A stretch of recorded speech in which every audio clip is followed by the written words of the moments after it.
টেকনাফের হোয়াইক্যং সীমান্তে রোহিঙ্গা সশস্ত্র গোষ্ঠীর কর্মকাণ্ডে স্থানীয়দের চরম শঙ্কা।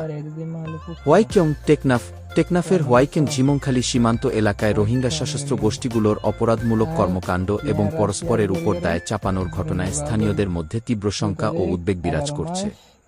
বিশেষ করে সম্প্রতি কাকড়া শিকারের আখ্যানের আড়ালে মাদক চোরাচালান এবং সশস্ত্র গ্রুপের অভ্যন্তরীণ কোন্দলের মতো গুরুতর অভিযোগ উঠে এসেছে।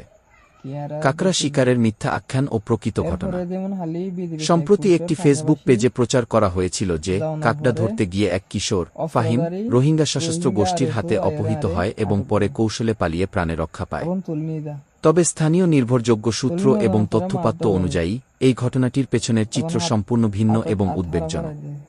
প্রচারিত আখ্যান স্থানীয় সূত্র ও নির্ভরযোগ্য তথ্য। অপহৃতের উদ্দেশ্য কাকড়া শিকার করতে যাওয়া। প্রকৃত ঘটনা মিয়ানমার সীমান্ত এলাকায় আরাকান আর্মি এর কাছ থেকে মাদকদ্রব্য ট্যাবলেট সংগ্রহ করতে যাওয়া।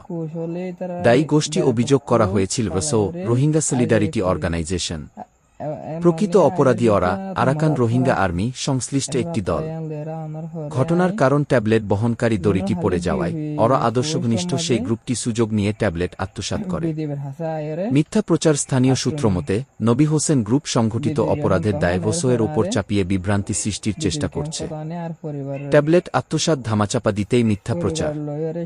স্থানীয় সূত্র মতে মাদকদ্রব্য ট্যাবলেট আত্মসাতের ঘটনা ধামাচাপা দিতেই প্রকৃত অপরাধীরা ঘটনার দায় অন্য সংগঠনের ওসো উপর চাপানোর চেষ্টা করেছে। গুরুতর অভিযোগ উঠেছে যে এই ঘটনাকে ভিন্ন সংগঠনের নামে দেখানোর জন্য কিশোর ফাহিমকে অর্থের বিনিময়ে ঘটনাটি সাজিয়ে সামাজিক মাধ্যমে তুলে ধরা হয়েছে। স্থানীয়দের নিরাপত্তা ও জনজীবনে নেতিবাচক প্রভাব। সীমান্ত এলাকায় সশস্ত্র গোষ্ঠীগুলোর এই ধরনের অনৈতিক কার্যকলাপ এবং মিথ্যা প্রচারণার কৌশল স্থানীয় নিরাপত্তা ও জনজীবনে মারাত্মক নেতিবাচক প্রভাব ফেলছে।